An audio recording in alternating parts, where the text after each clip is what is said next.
Well, Chris, thank you very much on behalf of the Grassroots Football Show for being here this year. I know it's your first time to the show, so give us your first impressions. Yes, first time, and I'd have to say really enjoyed it. And part of that might be the fact that it's nice to get back into things. I've spent a fair amount of time watching games and watching some training, but to be able to come to a function like this that really encourages grassroots, really encourages potential coaches, young coaches, to come and see what's on offer. It's a nice opportunity, and I've enjoyed the coaching sessions that I've done with the kids, and also I've enjoyed intermingling with some of the other coaches, some of the name coaches that are here that I perhaps haven't seen for a while, and the whole setup has been very good. And so when you meet your sort of mates from the game, sort of come into the NEC to meet up at the Grassroots Football Show, and you watch their sessions as well, do you all pick up hints and tips and learn from each other? You always do. I would have over the years have picked up lots of sessions that I would do that I've picked up from other coaches. Some you can incorporate into what you want to get out of a certain session. But yes, everybody has their own ideas. It's always good when you come here because there's one common theme, and one common theme is it's about coaching, it's about young players, it's about kids, it's how we can develop them, and the good thing is that there's always a great enthusiasm. If I look at the public that are going to come here over a 3-day period, and I know they've come here in their thousands, they are going to come here to come away more knowledgeable than when they came, to pick up any tips that they can do, see the new innovations and so on, and that would be the same for us. And it was interesting here seeing something from UEFA that I'd seen a little while ago, but just to see how it's progressed and how it's developed. So it doesn't matter how long you've been in the game, it's also an opportunity for us to pick up valuable information as well. What a great message for all the grassroots coaches, that even people at the very top of the game, such as yourself, have, don't stop learning, always looking at new ways to develop your own techniques and methodologies, etc. Well, you can't stop because the sciences are always improving, and looking at, as I said, even the system that UEFA has.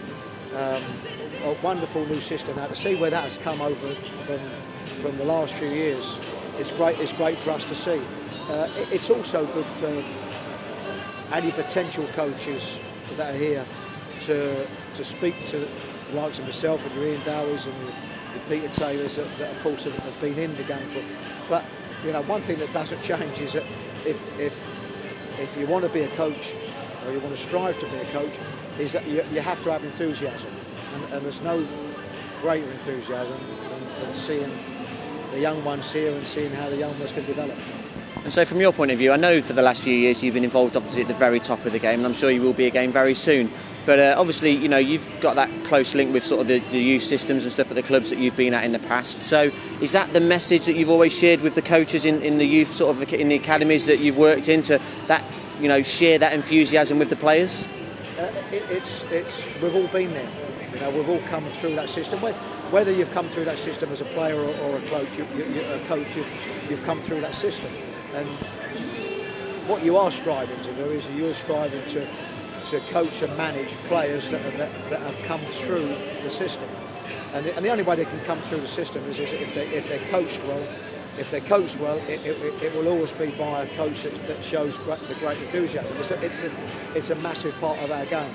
There is of course the technical abilities and the knowledge that go with that. But where it starts from is a real enthusiasm to want to improve players, and it's something that I'd like to think that we've all got as coaches. Now, I watched one of your sessions earlier on today, and what was interesting to me was, while the session itself was quite technical, actually the language and the way you communicated with the players was quite simple. And so is that one of the key messages for the coaches, to try and keep it quite simple, to make sure that a very clear message can be understood rather than overcomplicating things? Do we overcomplicate it sometimes? Well, it has to be clear, because it's not about us as the coaches, it's about the players. And I think probably where I was fortunate today was that the group that I had was quite a good technical group. Of course, if I look at the levels of the group that you're working with, if the level is not as good, then sometimes you do. Sometimes you have to say more. Sometimes you have to stop it more. Sometimes you have to break it down a little bit more. But ultimately, what we want to be able to do is we want to be able to allow a session to flow, and it's about clear messages, letting the session flow when it can flow, and of course stopping it when you have your points to make. But the best sessions you can do are the sessions where you don't have to say so much, because the message that you want to get over is already been shown in the session, which means that they've got a good grasp of the session, they've got a good grasp of what you're trying to achieve in the session, and you're able to get a good flow. Now, Chris, can I ask you, when you were at Newcastle, obviously, you know, fantastic to get the team promoted again from the Championship into the Premier League in the first season. A lot of people doubted whether or not that was possible with that group of players, but you did it without any new signings, really, without lots of fresh faces. So you know, how did you manage to do that? How did you sort of, you know, galvanise that team spirit with those players to turn them back into winners after the previous season? I think that where we started was we felt that we just had to give them that belief again.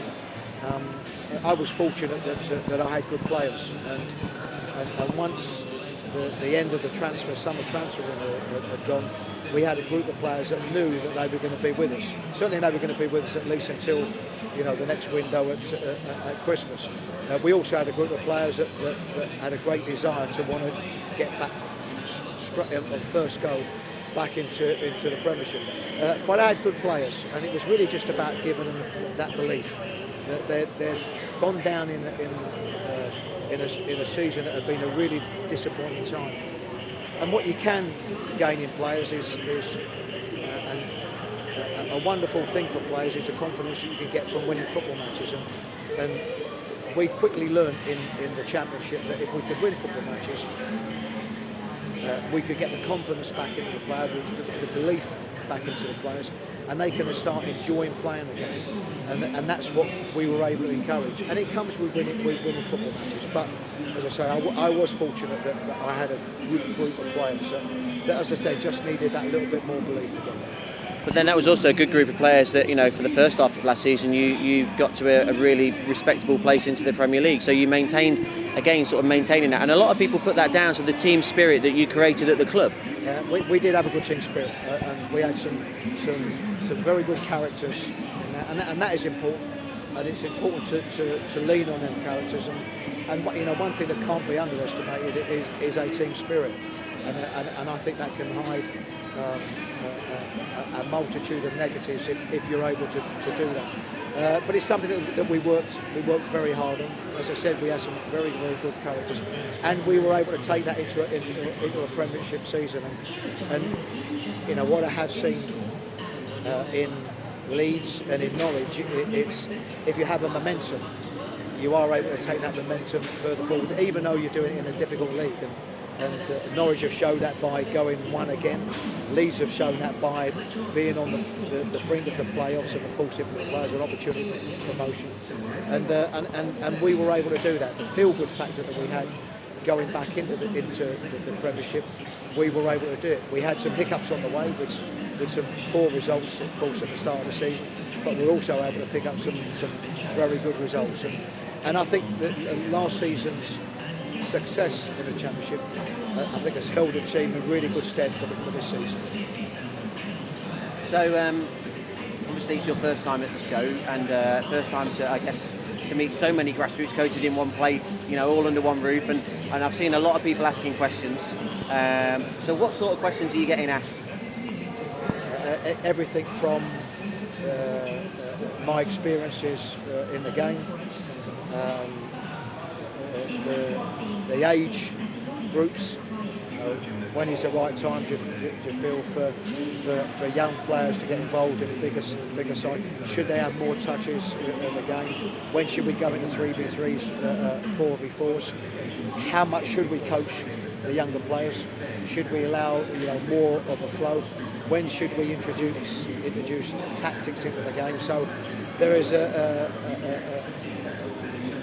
throughout the groups that they're working with, from one scale to another scale, and it's also, a lot of it's involved around the standards that they're coaching. Some of these young coaches, of course, are in their own age groups, taking teams and coaching teams at a very high standard. Some are not, and it's just the various questions on the approaches to that, and it's really interesting. Now, we've been talking to a number of coaches here over the past couple of days, and a lot of them talk about the need to understand the individual player. Is that something that you would agree with, to understand the player almost outside of the team as well, and to get to know that group of players? Because they're messages and that's things that the grassroots coaches can also take on board, isn't it? I think that the more that they work with a player, I think that comes fairly naturally. At a young age, what's more important is the group. And the group and having fair proportion in the group. So what you are doing in your training sessions is that you're not working just for individuals. You're working, so an example, so that more young players in the team can get more touches. So it is about more of the group. And I think amongst all of that, you then start getting a feel for individuals. Who are the better players? Who are going to get more touches in the ball? And that is going to be natural. Even though we want the proportion, that every player's getting the same amount of touches. Of course, the better players are going to get more touches than the ones that are not so good. So it's about getting a feel for who your better players are. And I think amongst that, the coaches themselves can get a feel for their individual developments as well. I mean, it's clear talking to you, Chris, that your passion is not diminished at all, and so what are Chris Hughton's plans over the summer? Is it looking to get back in as soon as possible? Absolutely. I've been out of the game for a good while now. For me, too long, the longest period that I've been out. But I've enjoyed some of it, because I've used the time, I think, wisely and to re-educate and educate in some aspects, and I think also that it does you no harm. It recharges the batteries, allows me to attend functions like this, but very much looking forward to getting involved back in football as quick as possible. And so fingers crossed. I'm sure you'll be back in a job soon. But even though I'm sure you will be this time next year, if there was an opportunity, could we get you back to the show again? Do you think? I very much hope so. I've really enjoyed today. I can see now why I think it's in its 6th year. I can see why now it's getting bigger and bigger. I think a lot of people have really enjoyed the day, and I certainly have. Perfect. Thanks, Chris. That's great. Okay. Excellent. Can we just have a quick photo? Yep.